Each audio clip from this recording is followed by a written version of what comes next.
Bismillahirrahmanirrahim. Assalamualaikum warahmatullahi wabarakatuh. Pada video kali ini, saya akan menjelaskan tentang metode penelitian pendidikan untuk pertemuan 3 untuk para mahasiswa saya. Untuk umumnya di sini saya akan menjelaskan tentang variabel, landasan teori, dan juga hipotesis. Kenapa saya menjelaskan ketiga itu setelah yang kemarin? Karena di sini kita bisa mengacu ke skripsi ya. Jadi di skripsi itu kan ada bab 1, bab 2, 3 dan 4. Kita lihat di contohnya di sini saya punya skripsi UIN Surabaya, UIN Jakarta dan IAIN Purwokerto yang saya ambil dari internet. Di sini dilihat di daftar isinya. Di bab satunya itu kan latar belakang masalah, rumusan, sampai ke bawah sistematika pembahasan. Nah, untuk yang tentang apa masalah penelitian itu sudah saya jelaskan di video yang sebelumnya. Nah, itu tuh berarti berada di bab satu gitu ya. Nah, kemudian setelah itu saya akan jelaskan variabel. Kenapa variabel di sini disimpannya? Karena di sini tuh ada definisi operasional, sistematika pembahasan. Jadi saya bahas variabelnya di sini. Gitu. Kemudian yang keduanya landasan teori sesuai dengan urutannya ya. Bab 2 itu landasan teori. Kemudian di sini di terakhirnya itu ada hipotesis. Nah, jadi kenapa hipotesis tersendiri? Saya akan jelaskan di sini ya. Baik, jadi saya akan menjelaskan tentang variabel, landasan teori, dan juga tentang hipotesis. Kita kembali lagi ke slide-nya. Nah, yang pertama, variabel itu adalah suatu konsep yang memiliki variasi nilai. Variabel penelitian itu tadi suatu konsep yang memiliki variasi nilai ya. Jadi badan manusia itu emang punya nilai. Terus tinggi badan manusia itu punya nilai. Nah, itu perbedaannya ya. Untuk dua bentuk variabel dalam penelitiannya, yang pertama itu ada kategorikal, ada bersambungan. Jadi ada yang eh, apa bisa dikategorikan misalkan dikotomi sama politomi, dari katanya juga dikotomi berarti ada dua pilihan ya.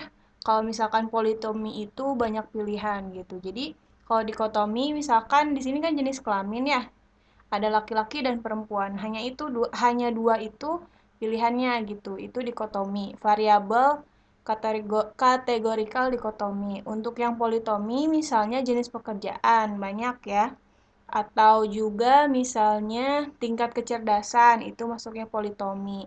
Kalau misalkan dikotomi, pokoknya yang pilihannya itu ada dua gitu ya. Kemudian variabel bersambungan atau continuous variables yang memiliki rangkaian nilai yang mempunyai rentang tertentu, misalnya usia, pendapatan, atau misalkan di pendidikan kan ada nilai ya, nilainya itu kan ada rentangnya gitu ya, dari berapa sampai berapa, itu variabel bersambungan. Kemudian jenis-jenis hubungan antar variabel. Hubungan simetris, timbal balik, dan juga asimetris. Di sini bisa dibaca untuk simetris itu variabel yang satu tidak disebabkan atau dipengaruhi yang lainnya. Kalau yang timbal balik itu bisa jadi sebab dan akibat gitu ya. Kemudian untuk asimetris itu variabelnya ada yang independen dan ada yang dependen. Kemudian bisa juga terdiri dari dua variabel atau tiga variabel. Nanti di slide selanjutnya saya akan jelaskan. Nah, di sini jenis-jenis variabel ditinjau dari fungsinya. Ada yang variabel bebas atau independen, variabel bergantung atau dependen, variabel moderator, kemudian ada variabel kendali dan variabel rambang. Nah, apa itu variabel bebas atau independen atau mandiri atau biasa disimbolkan dengan X? Jadi variabel bebas itu kondisi atau karakteristik yang oleh peneliti itu dimanipulasi dalam rangka untuk menerangkan hubungannya dengan dengan kejadian yang diobservasi gitu. Karena fungsi variabel ini sering disebut variabel pengaruh juga. Jadi untuk independen bisa juga ada yang menyebut variabel pengaruh sebab berfungsi mempengaruhi variabel lain. Jadi secara bebas berpengaruh terhadap variabel lain. Kemudian variabel bergantung atau dependen atau tidak bebas atau Y itu adalah kondisi atau karakteristik yang berubah atau muncul ketika penelitian dilakukan. Pengubah atau dapat mengganti variabel bebas. Menurut fungsinya, variabel ini dipengaruhi oleh variabel lain. Jadi, tadi kalau misalkan variabel bebas itu yang mempengaruhi, variabel bergantung itu yang dipengaruhi gitu. Ini masuknya yang sebab akibat gitu. Kemudian variabel moderator. Variabel moderator itu variabel yang karena fungsinya ikut mempengaruhi variabel tergantung serta memperjelas hubungan bebas dengan variabel tergantung atau variabel yang tidak bebas tadi ya bergantung itu.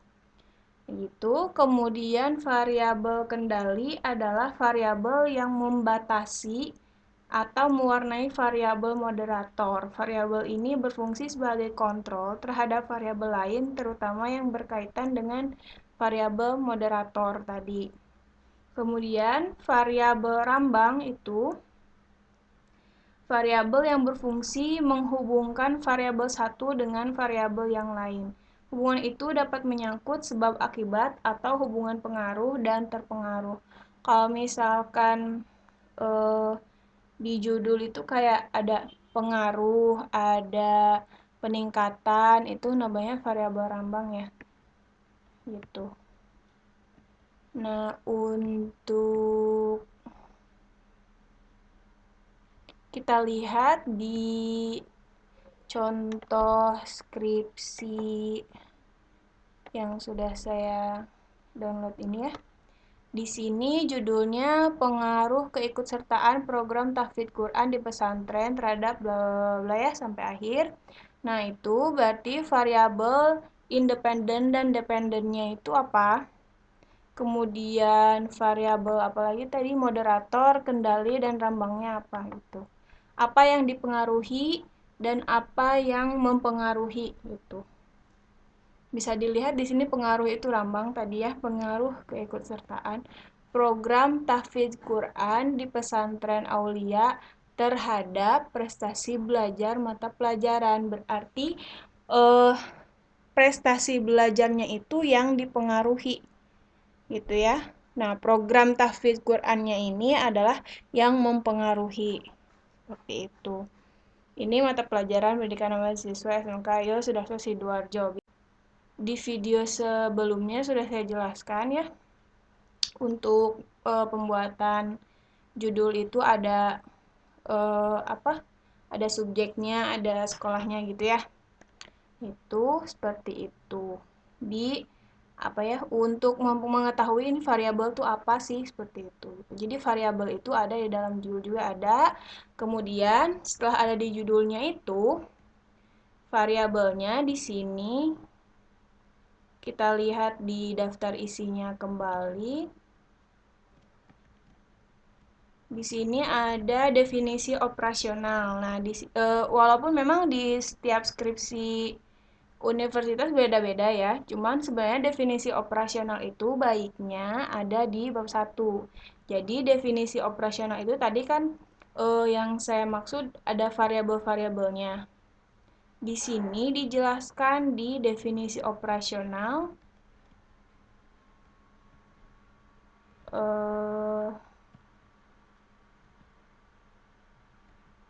nah, ini dia. Definisi operasional. Nah, ini ruang lingkup. Definisi operasional dijelaskan ya. Untuk memudahkan dalam memahami istilah-istilah dalam judul penelitian ini bla bla bla. Nah, maka perlu dijabarkan pengertian beberapa istilah. Nah, ada hafalan Al-Qur'an, ada prestasi belajar. Ini diambil dari sini. Indikator variabel. Tabel pertama itu adalah indikator variabel. Variabelnya itu ada hafalan Al-Qur'an, prestasi belajar. Itu di sini yang diambilnya variabelnya dua ya, metode hafal Al-Qur'an dan prestasi belajar gitu. Nah, berarti di sini definisi operasionalnya juga yang harus dijelaskan itu adalah keduanya itu gitu ya. Jadi itu variabelnya di sini berarti dua gitu ya. Ada yang dependen satu dan independen. Itu seperti itu untuk contohnya ya. Kemudian variabel-variabelnya. Setelah itu di sini kita jelaskan kajian teoritis. Jadi tadi setelah dari definisi operasional di bab 1, biasanya kemudian ke bab 2 itu ada landasan teori. Nah, landasan teori itu berisi semuanya itu tentang teori dari variabel-variabel yang sudah kita jelaskan tadi gitu. Di sini kajian teoritisnya itu permasalahan. Kemarin kan sudah dijelaskan permasalahan, kemudian kita mendapat teori. Nah, teorinya ini diuji, riset, kemudian didapat kesimpulan gitu. Nah, jadi kita menguji masalah itu kita harus punya teorinya, dan teorinya itu diuji kembali, riset, kemudian nanti didapat kesimpulan. Jadi ini ya, langkah kedua setelah merumuskan masalah adalah mencari teori-teori, konsep-konsep, dan generalisasi hasil penelitian yang dapat dijadikan landasan teoritis untuk pelaksanaan penelitian. Adanya landasan teori merupakan ciri bahwa penelitian itu merupakan cara ilmiah untuk mendapat data. Jadi isinya teori-teori pendapat-pendapat yang mendukung mendukung variabel yang diteliti gitu. Itu, kemudian teori yang ditulis harus lengkap dan detail.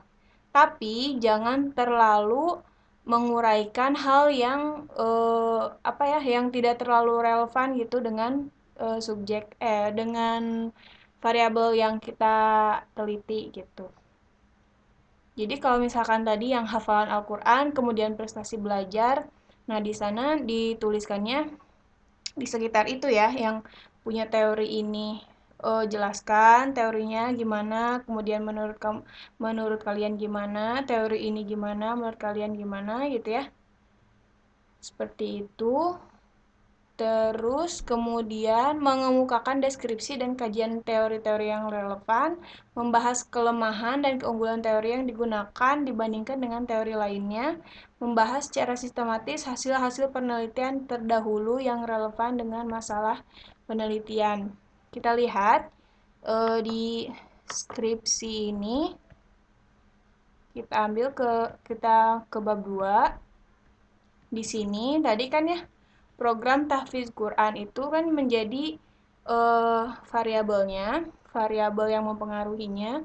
Di sini dijelaskan ada pengertiannya, kemudian ada prosesnya, ada pokoknya tadi tuh ada proses dan praktik, kemudian di sini ada metode menghafal Quran. Pokoknya di sini yang tadi saya jelaskan itu isinya mengemukakan deskripsi dan kajian teori-teori yang relevan. Tentu saja kalau kajian itu berarti ada diselipkan pendapat kita sendiri gitu ya. Kemudian membahas kelemahan dan keunggulan dan dibandingkan dengan teori yang lain. Kemudian membahas secara sistematis hasil-hasil penelitian terdahulu. Jadi kan ini teori-teori ini tentu saja didapat dari penelitian terdahulu gitu ya. Jadi teorinya yang diuji gitu. Di sini definisi teorinya suatu kumpulan konstruk atau konsep, definisi dan proposisi. Sebentar.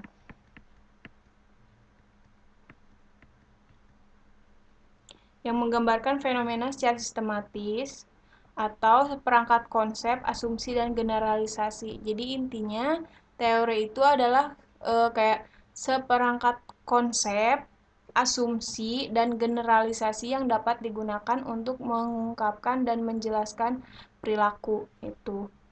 Jadi kayak teori itu misalnya kita lihat di slide selanjutnya ya. Nah, proses terbentuknya teori itu seperti ini. Jadi pendapat diuji dan pendapatnya itu masih satu satu ini ya satu pendapat gitu, masih satu pendapat. Kemudian setelah diuji ternyata semuanya benar, berarti jadilah ini teori gitu. Jadi teori itu didapat dari pendapat-pendapat yang begitu banyak. Setelah begitu banyak diuji kemudian benar, berarti itu menjadi teori gitu. Kemudian di sini fungsi teorinya itu menjelaskan, meramalkan, atau mengendalikan suatu gejala. Itu fungsinya ya, karena di sini kan didapatnya dari pendapat banyak orang, kemudian setelah diuji benar, maka di sini fungsinya itu untuk menjelaskan, meramalkan juga, dan juga mengendalikan suatu gejala. Contohnya di sini, mengapa besi memuai bila dipanaskan? Terus nanti dijawabnya dengan teori fisika gitu ya. Kalau besi dipanaskan, berapa pemuaiannya, berarti kita bisa ramalkan dengan teori yang bersangkutan gitu. Nah, itu untuk fungsi teori. Contoh telaah teorinya di sini. Nah, sini ya. Ini adalah sebuah judul penelitian pengaruh penyampaian jasa dalam membentuk citra rumah sakit dan kepuasan pasien dan bla bla sampai Kabupaten Malang gitu ya. Kemudian di sini ini untuk menelaah aja, tetapkan nama variabel yang diteliti, cari sumber bacaan, lihat daftar isi buku, baca seluruh isi topik, dan deskripsikan teori. Ini contoh untuk menelaah teori aja ya. Jadi misalkan dari judul ini salah satu variabelnya misalnya ada yang sama dengan penelitian kalian. Nah, tetapkan nama variabel yang diteliti. Jadi lihat di penelitiannya itu variabel apa, cari sumber bacaan yang dia dapat di mana, daftar isinya dilihat, kemudian isi topiknya itu dibaca gitu ya yang berkaitan dengan variabel yang diteliti, kemudian deskripsikan teorinya itu untuk menelaah teori agar apa ya bisa dijadikan untuk sumber referensi di penelitian kalian seperti itu. Contoh sistematika penulisan landasan teori seperti ini ya. Jadi makin mengerucut gitu dari awalnya tuh dijelaskan secara umum, kemudian makin ke bawah itu makin mengerucut yang dibahas dan teori yang akan diuji itu yang mana seperti itu. Kemudian di bab 2 juga dituliskan penelitian sebelumnya yang terkait dengan teori yang kalian ambil gitu. Gitu ya. Di sini dijelaskan seperti ini ya. Nama peneliti, judul penelitian, tujuan penelitian, alat analisis dan hasil penelitian. Tapi biasanya di skripsi itu cuman nama peneliti, judul penelitian, tahun gitu ya. Nah, itu tuh untuk mengetahui kekurangan-kekurangan penelitian sebelumnya, mengetahui apa yang telah dihasilkan dari penelitian sebelumnya, dan mengetahui perbedaan dengan penelitian sebelumnya. Jadi itu dijelaskan gitu ya. Jadi judul ini, misalnya judul skripsi kakak tingkatnya misalnya, atau judul skripsi yang tadi, yang dari UIN Surabaya itu kekurangannya apa, kemudian apa yang dihasilkan dari penelitian itu, kemudian perbedaan dengan penelitian yang akan kalian cari gitu. Yang akan kalian teliti itu bedanya apa dengan penelitian itu gitu. Jadi di sana dijelaskan. Kita lihat di sini ya. Dilihat di daftar isinya itu, kalau deskripsi di sini masuknya di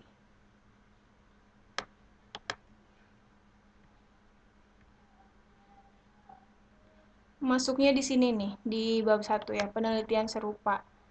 Atau sebenarnya di bab 2 juga ya, bisa di sini. Setelah menjelaskan variabel, kemudian di bawahnya itu ada penelitian yang relevan. Terus format setiap universitas itu berbeda-beda ya. Dilihat aja nanti untuk skripsi kakak tingkat kalian seperti apa formatnya.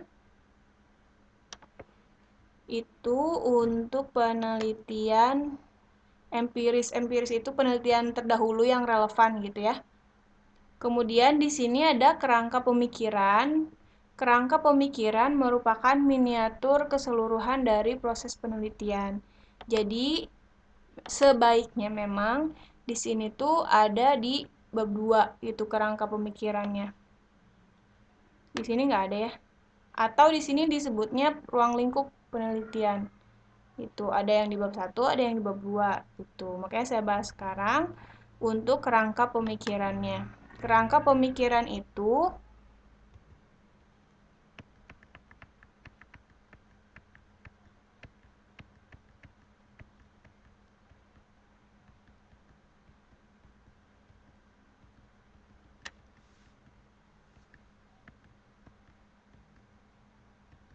di sini miniatur keseluruhan dari proses penelitian.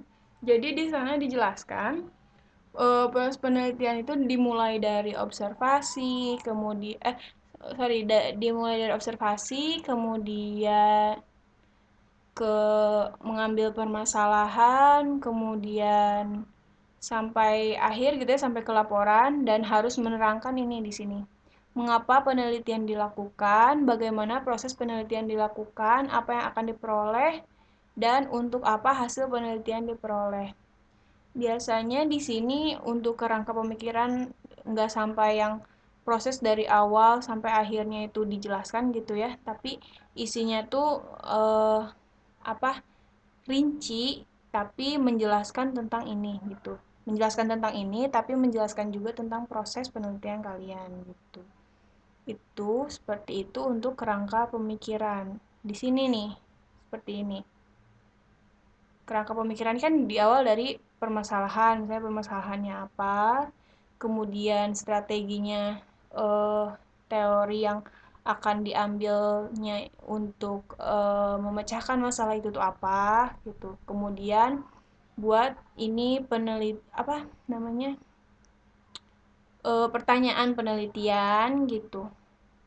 Pertanyaan penelitian, kemudian tanyakan variabel mana, kemudian ini untuk menguji datanya, kemudian di sini didapat kesimpulan untuk mendapat umpan balik apakah di sini teorinya udah benar atau enggak. Tuh seperti itu untuk kerangka pemikirannya. Jadi di sini kerangka pemikiran tuh berupa paragraf-paragraf yang menjelaskan ini yang dari awal permasalahan, kemudian teori yang kalian ambil, kemudian pertanyaan-pertanyaan penelitian, variabelnya, datanya akan diuji menggunakan apa, kemudian hasil penelitian, hasil uji datanya, kemudian kesimpulan-kesimpulannya gitu.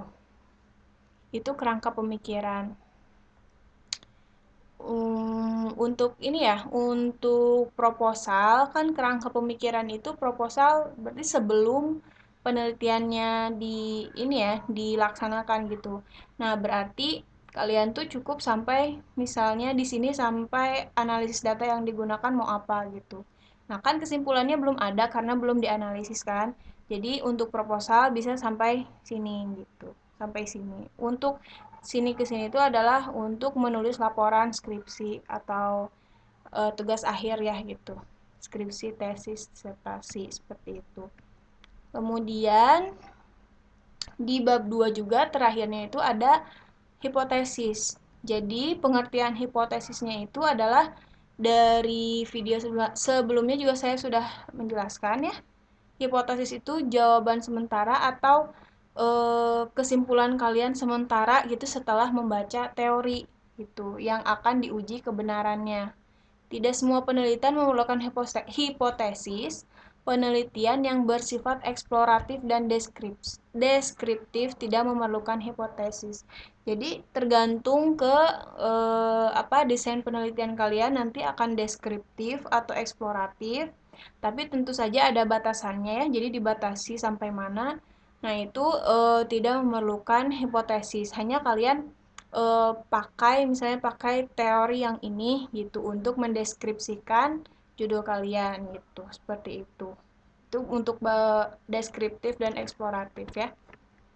Dari katanya juga deskriptif dan eksploratif. Deskriptif itu kan menggambarkan ya.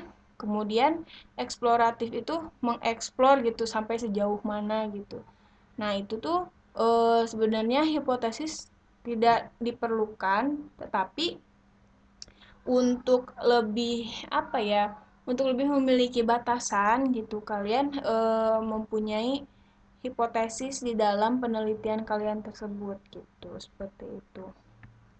Kemudian manfaatnya adalah menjelaskan masalah penelitian, kemudian menjelaskan variabel yang akan diuji, pedoman untuk memilih metode analisis data, dan dasar untuk membuat kesimpulan penelitian. Nah, kenapa tadi sebelum hipotesis itu saya jelaskan kerangka pemikiran? Karena tadi kan di prosesnya juga ada masalah, kemudian tadi masalah, variabel, ada analisis datanya apa, kemudian kesimpulan penelitiannya apa gitu ya. Makanya nih seperti di sini. Nah, makanya ini itu kerangka pemikiran itu sebaiknya ada di sebelum hipotesis. Itu. Kemudian di sini ada contoh hipotesisnya. Ada pengaruh positif yang signifikan pemberian insentif lingkungan kerja dan kepemimpinan terhadap semangat kerja. Ini ada masalahnya, yaitu semangat kerja ya. Ada masalah, ada variabel, ada metode analisis data, dan kesimpulannya gitu. Jadi di sini kan mencari pengaruh positif ya.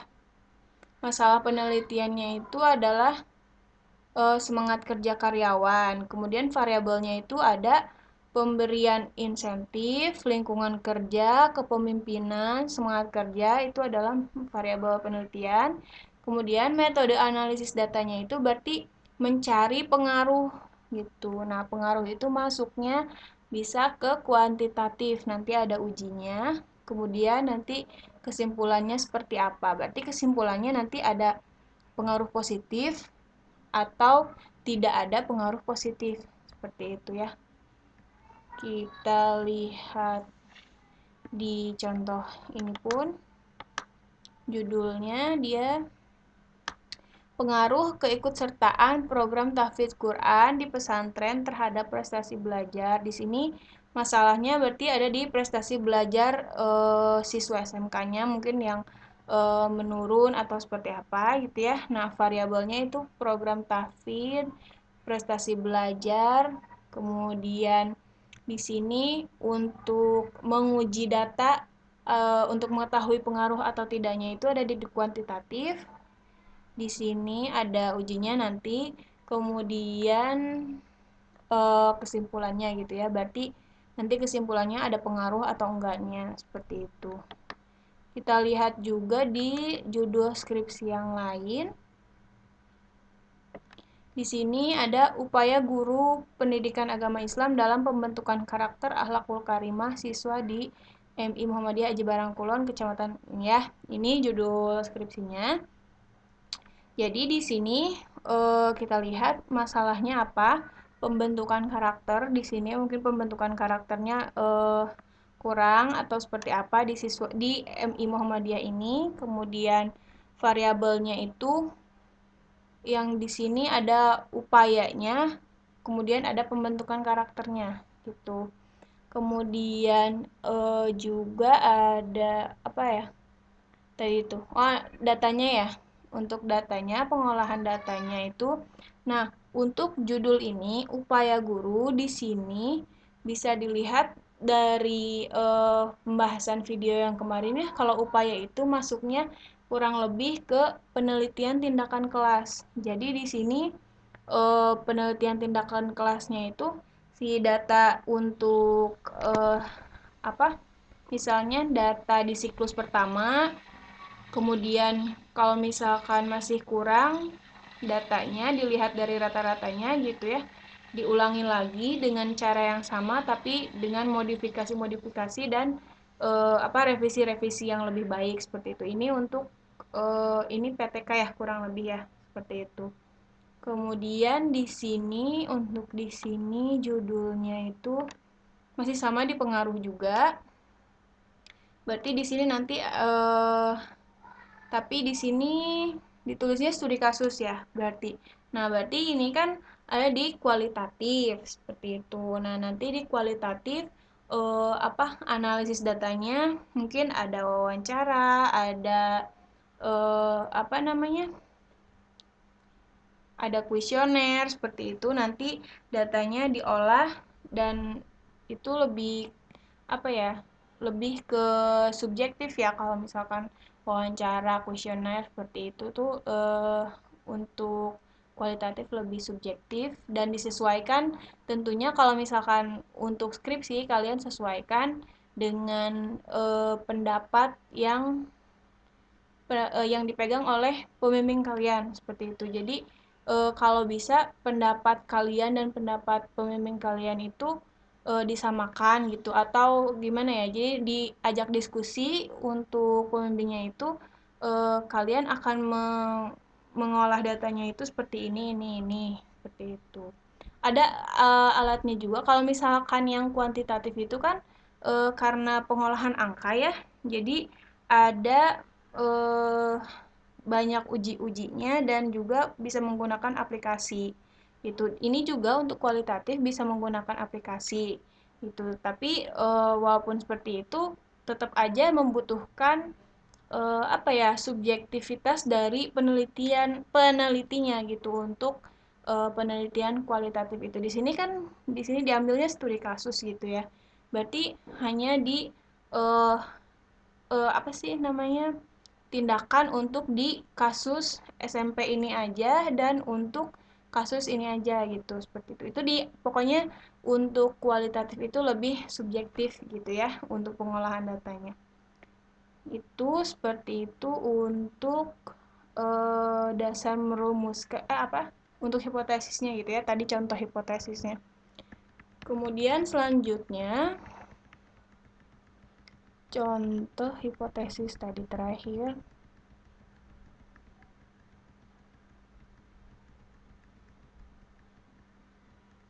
Nah, dasar merumuskannya berdasarkan pada teori, penelitian terdahulu, penelitian pendahuluan, akal sehat peneliti. Nah, ini untuk merumuskan hipotesis jadi tadi ya jawaban sementaranya itu didasarkan pada teori yang kalian ambil, kemudian dilihat dari penelitian terdahulu, kemudian dilihat dari akal sehat. Maksudnya itu lebih subjektivitas gitu. Ini tuh bakal kayak gimana kira-kiranya seperti itu. Jadi itu untuk mengambil hipotesis. Jadi konsepnya seperti ini.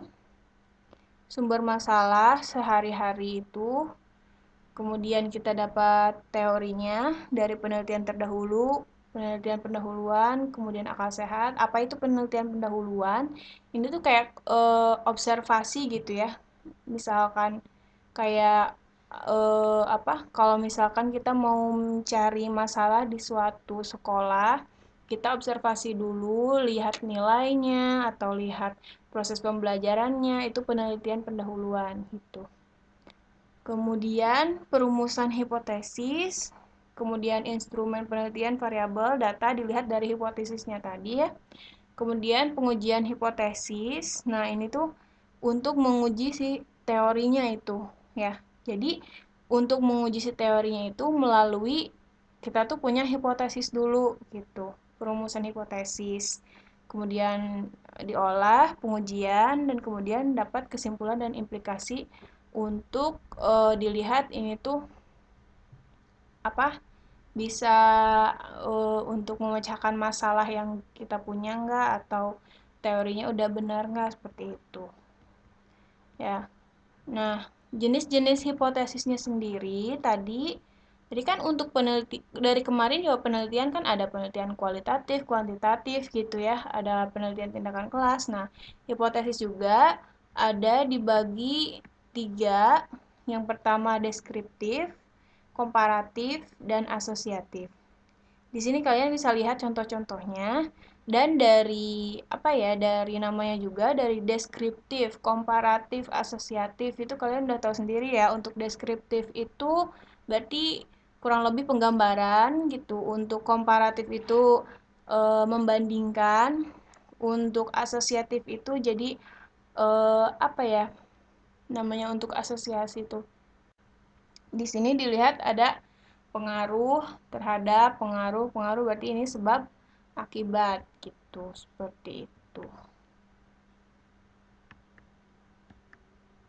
Nah, dalam sebuah penelitian, hipotesis dapat dinyatakan dalam beberapa bentuk.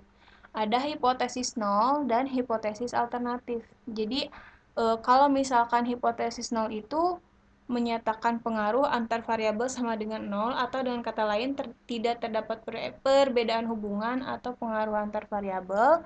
Kemudian alternatif itu berarti kebalikan dari hipotesis nol. Jadi menyatakan adanya perbedaan hubungan atau pengaruh antar variabel tidak sama dengan nol.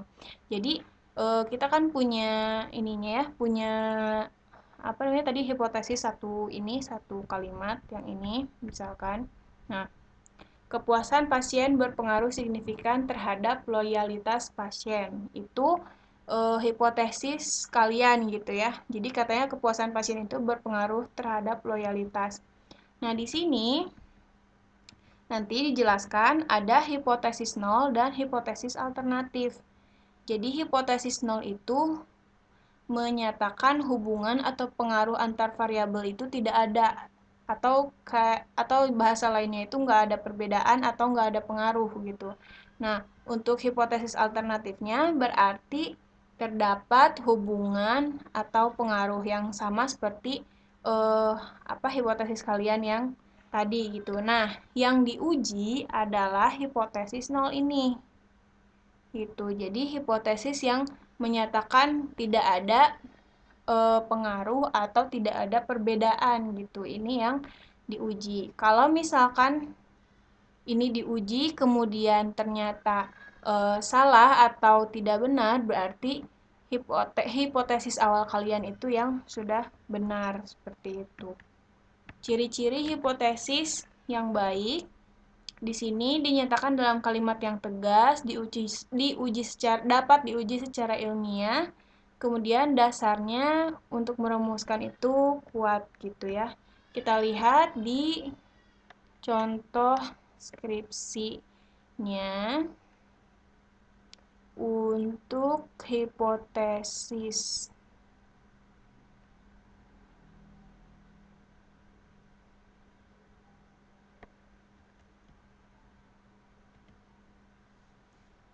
Di sini tadi untuk yang dari UIN Surabaya itu masuknya kuantitatif ya. Di sini kita lihat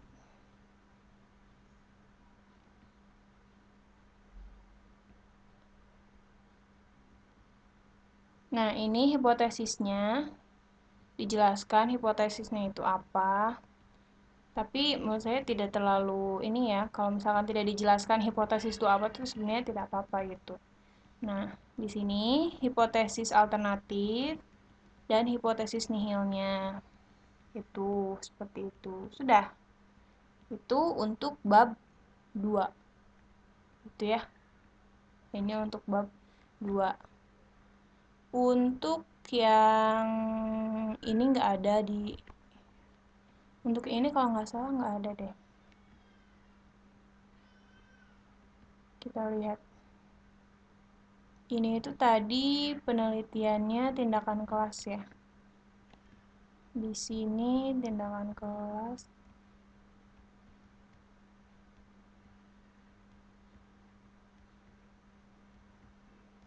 Tidak ada ya.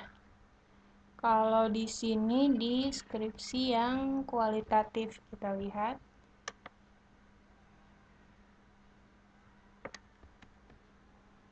Hipotesisnya.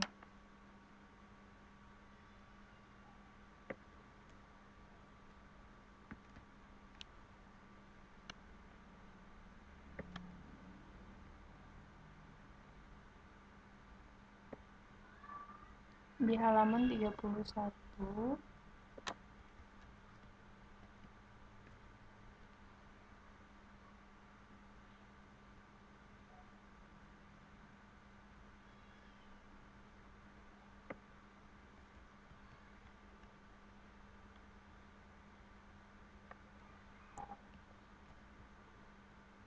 Sini kerangka berpikir atau pemikirannya yang tadi. Kemudian nah ini hipotesis penelitian. Di sini jelaskan hipotesisnya apa. Kemudian nihil dan alternatifnya di sini ditulis sama seperti yang tadi gitu ya. Oh, ternyata ini kuantitatif juga ya. Kuantitatif itu. Udah itu untuk sampai bab 2-nya sampai sana di hipotesis. Tuliskan hipotesisnya gitu. Mungkin untuk hipotesis penelitian yang kualitatif itu tadi yang sudah saya jelaskan juga kalau misalkan dia bersifat deskriptif dan eksploratif tidak usah diberikan hipotesis mungkin seperti yang ini ya deskriptif atau eksploratif itu berarti tidak memakai hipotesis boleh tidak memakai hipotesis tapi kalau misalkan kalian mempunyai hipotesis untuk anggapan awal kalian pengujiannya. Nah, itu ditulis aja di bab 2. Di bab 2 di paling akhir gitu. Itu untuk hipotesis penelitian. Sampai di sini penjelasan materi dari saya. Untuk kurang lebihnya mohon maaf. Kalau misalkan ada pertanyaan boleh ditulis di kolom komentar atau untuk para mahasiswa saya bisa ke grup atau ke chat pribadi gitu ya. Terima kasih. Wabillahi taufiq wal hidayah. Wassalamualaikum warahmatullahi wabarakatuh.